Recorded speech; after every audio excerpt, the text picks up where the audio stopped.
Man, the first Panthers versus Jets joint practice was crazy, man. You could feel the intensity from the parking lot, especially with all these buses and cars. And even 30 minutes earlier, I had to park all the way across the street, across Wofford's campus, man. So I already knew it was going to be in for something special today, but it lived up to the bill. And this is coming from a guy that's been at every Panthers training camp practice. Man, that hill inside of the practice field was so packed, you would have thought it was a Taylor Swift concert. It was crazy. The Jets fans came out in pretty good groves, but the Panthers fans really showed up, and the players put on a show on the field. It had a little bit of everything, man. It had a huge crowd in attendance. They had the top cats out there. There was some fights on the field, big plays, good quarterback play.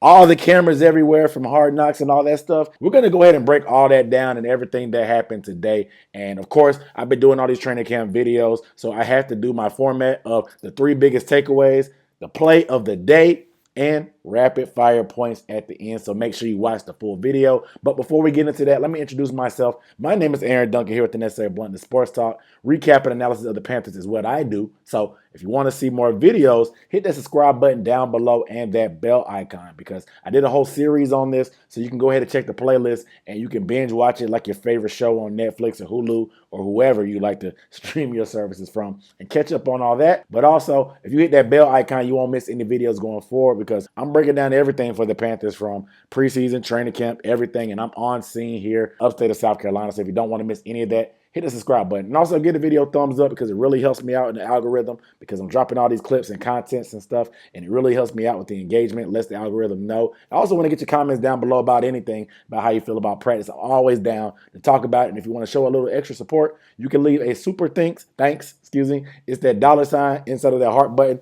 down below near the like button. It's going to be just a tip jar for me as a creator. Really helps me out as far as that gas money, these hotel fees that I'm staying in as I'm traveling to these practices. And of course, let's go ahead and get into the first point. And my first biggest takeaway was that intensity that I talked about. And like I said, I had to park all the way across the street, across campus on a hot day like this. I knew it was going to be trouble when I showed up 30 minutes early, and I still had to park that far. I've never seen, and according to attendance record, it was over 10,000 fans at this practice. And that's the most that's ever been at a Wofford practice field practice for a Wednesday. A Wednesday. During the hot summer in the South, 10,000 people came out to see Bryce Young and the Panthers, Aaron Rodgers and the Jets. It was a whole spectacle, man, and it lived up to the bill, because the intensity and the enthusiasm was in the air. It just felt good being there and getting a good seat. But it wasn't just the intensity from the fans and the good vibes in the air. The players brought the intensity on the field. 2 plays in the team, a fight broke out. There were about 4 fights total, man. It was getting so real on the field. I thought they were going to have to call my number and I was going to have to step in the ring, you know what I'm saying, throw some bowls or something like that. But the good part about it is it never really got out in hand and turned into a brawl. It just kept being multiple skirmishes and stuff like that. And I predicted that I put a poll on Twitter wondering who would be the Panther player to get into a fight. I did not have Hayden Hurst and Jermaine Johnson on my bingo card, but here we are. The intensity was there, and I love the mentality of not backing down no matter who it is. They've been pushing up and beating up on each other for the past 2.5, 3 weeks. They finally got a chance to put the pause on somebody else, and it was good to see that intensity there. I talked about how the Panthers offense kind of laid down at times whenever they went full pads against the defense. That was not the case today. Hayden Hurst really set the tone. Listen, it got pretty crazy. Even Steven Sullivan, another tight end, he got into it because he didn't like how he got hit. I'll play that clip.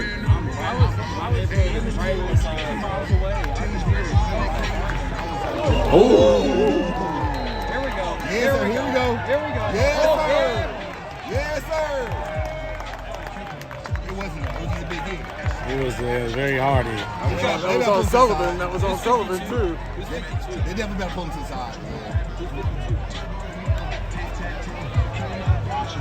I love how they were trying to keep Bryce. Definitely have to watermark this video before I post it. I got the whole thing. But it's always good to see that players they get that intensity level up. And like I said, the mentality of the offense to not back down after being beat up on by the defense at times. I love to see our offense come out and perform that way. So the brawl didn't break out enough for it to stop practice and things get bad. But it was just good enough content, because I know HBO and Hard Knocks was there. I know they were loving all this, man. It was probably gold for them in terms of their documentary that they're shooting now on Hard Knocks. So expect to see a lot of those skirmishes and stuff on Hard Knocks. The funny part about the fight is, like, Terrence Marshall Jr. caught a drag route after one of the last fights got broken out. He dropped a boom on two guys that tried to hit him, and they got went flying and bounced back. And after that, that was like a statement. And Terrence Marshall Jr. doesn't talk much, but that said a lot.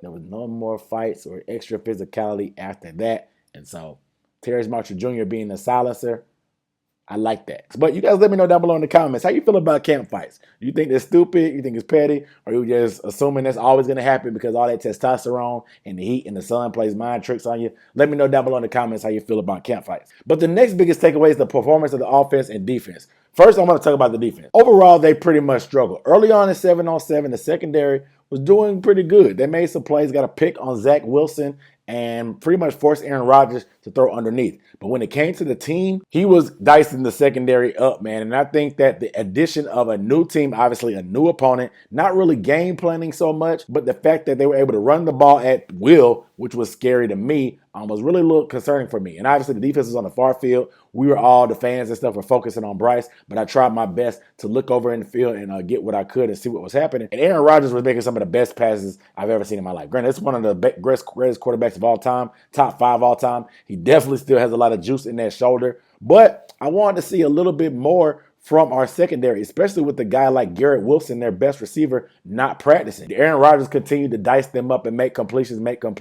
and the chunk plays is really what bothered me. Brian Burns talked about how the balance that they had really kept the pass rush on their heels and stuff at times. I did see Brian Burns putting in work up front. The D-line pretty much did their thing as well, but it was still struggle against the run at times. It was a little bit concerning for me. Like I said, there's no game plan and stuff like that, but I'm sure Gerald Evero will not be happy about that. J.C. Horn did have an interception in 7-on-7 off the tip drill from Zach Wilson. The pass rush flashed at times, and linebackers did their thing too. Deion Jones was responsible for that tip to J.C. Horn, and some other linebackers got involved, and I'll talk about that a little bit later too. It was some flashes at times, but overall, as a unit, they left something to be desired, and I did not have that on my bingo card as they had completely been dominating camp thus far. However, I will give them credit. The final period of practice was a 2-minute drill where both sides, first and second offense, got a chance to go. The first team and the second team defense forced a 3-and-out on Aaron Rodgers, including a sack from Derek Brown and probably a would-be sack from Brian Burns on back-to-back plays. Good to see our star guys up front getting involved, but also the last down and third down, incomplete pass. They did not gain much yards at all. They ended up having to punt on that possession. The second drive, Zach Wilson, 2 plays, nothing. The third play, my boy Camus Grazier Hill with another interception, potential camp MVP candidate with his 4th interception of camp. This was beautiful. He slid down and even threw the ball up into the air. I'll play the clip right here. Cardinal standing up. You got to get off. Another one. Got him. Come on! And that was just a phenomenal way to pop off the rest of the end of practice. And, man, I was super, super happy with that play. And I was lit after that, man. I can't even lie. But let's bring us to that offense. The offensive takeaway is that Bryce pretty much, he impressed me today a lot. Like, he navigated the pocket beautifully.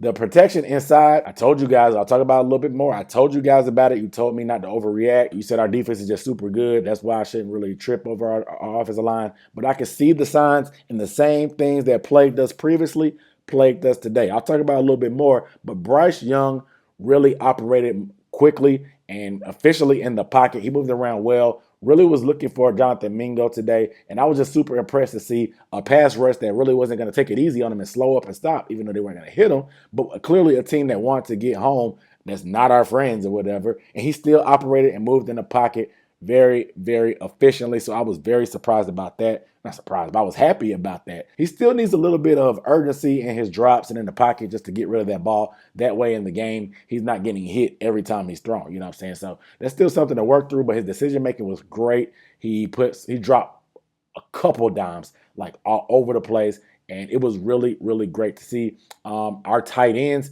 really got involved well. Steven Sullivan, Tommy Tremble had beautiful plays and 3 consecutive plays from Andy Dalton in the 7-on-7. I'll drop the clip right here. Andy got.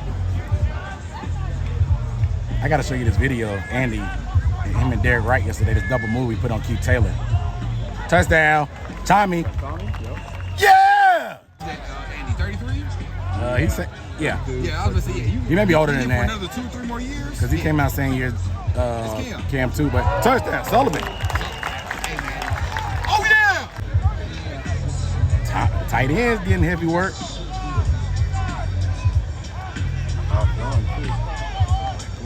Good throw, boy. Good throw, boy. Yes, sir. So it was just good to see that our offense finally featuring the tight end, especially in the red zone with those big body guys, especially Sullivan. He showed me some things I have not seen. And with the quiet day from Ian Thomas, things could get interesting in that pecking order as far as the tight ends. And so it just seems great to see that Hayden Hurst with the physicality and the sparking of the camp fight, but not to mention Tommy Tremble and Sullivan, the tight end group as a whole, being that lightning rod for our offense. And they pretty much anchored the team for today. They were that safety blanket in the middle, down the seams and stuff. I loved what I saw from the tight end group. But the offensive line, man, I told you guys the interior was looking suspect. And lo and behold, Cade Mays actually got benched. Cade Mays had been filling in at right guard. He actually got benched for Justin McCray. In my yesterday's episode, go check it out. I talked about Justin McCray and what that means for Cade Mays and how he had probably be the first interior offensive lineman off the bench.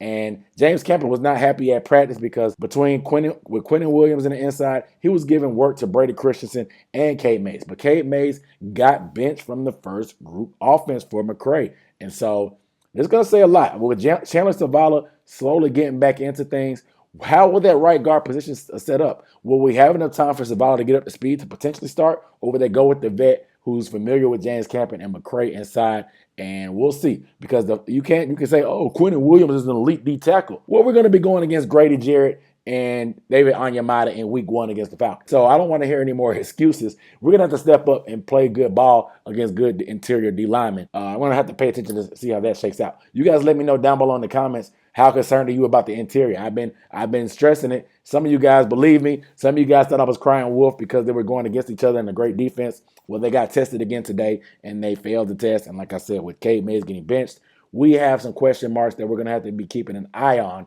throughout this preseason with the question of, like I said, something that we thought was going to be a strength that we can hang our hat on with the offensive line is becoming a question mark, especially with Austin Corbett still on the mend injury-wise. But overall, there was some leakage from other guys too, from Icky and Taylor Moton, but they held up fairly well in pass pro. And the running game really did get going. Chuba Hubbard ran very well, even caught a touchdown pass. He looked good moving those legs out there, man. And they got a little bit more of the bulk of carries. And Miles Sanders really got a kind of a lighter workload day to day. The last big takeaway is the Jonathan Mingo coming out party. And I talked about his struggles catching passes yesterday. I wasn't lying. I mean, I kind of was hard on him, but I wasn't lying. Frank Wright even talked about that today. Mingo has looked good the whole time, and but then in recent days, the ball just hasn't gone his way a bunch recently.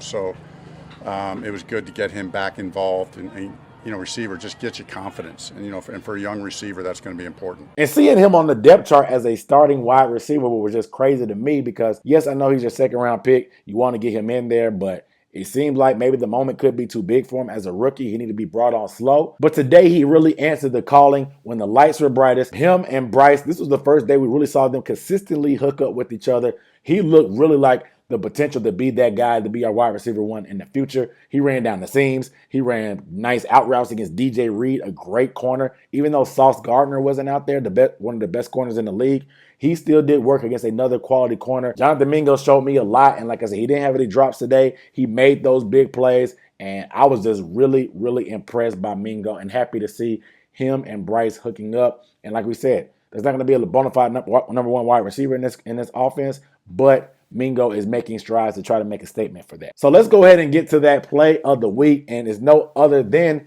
Jonathan Mingo. Jonathan Mingo had a crazy catch down the seam, and the Panthers team website posted it. But until you see my clip, the great throw and catch is going to be underrated. I'll play it right here.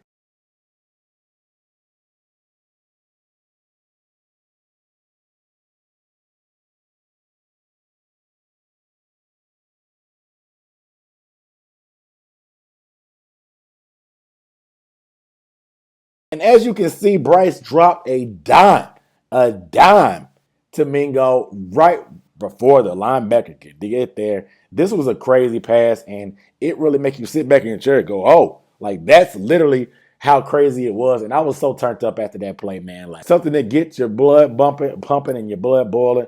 And it was just great for our first and second round pick to really hook up and look to be developing that chemistry that we love to see. So that's the play of the day. Let's get into the rapid fire, man. Frankie Louisville missed another practice today. He had a sleeve on his knee. Frank Wright was very mum about it when asked about it, but said they want to be overly cautious. And also LaVisca took the day off as well. Same excuse. They want to be overly cautious about it. And I hope it's not anything serious because we pretty much got through most of training camp unscathed. Even the joint practice today where we saw a lot of other teams have some injuries suffered, we got through pretty healthy from what I can understand. So keep an eye on two key weapons in LaVisca and Frankie Louisville. I'm just glad we have that linebacker depth. There's going to be no practice at Jets joint practice with the Panthers tomorrow, so the intensity won't be as high. Today was over 2 hours of pretty much team, so that's why they kind of went hard, is to kind of get it out the way, taper it down, and get ready for the game on Saturday. So pay attention to that first preseason game. Also, Camp Confidential, pretty much a documentary style, Hard Knock style version for the Panthers came out, so check that out. Bryce got to meet Aaron Rodgers, his favorite quarterback. It was cool. Aaron Rodgers has some good words to say about it. Said the Panthers were in good hands. So pretty surreal moment, like Bryce likes to say. That's pretty much it. You know what I'm saying? So it was a great practice today, man. I really appreciate you guys watching. Make sure you are subscribed to the channel. I'll see you guys in the next video. Peace.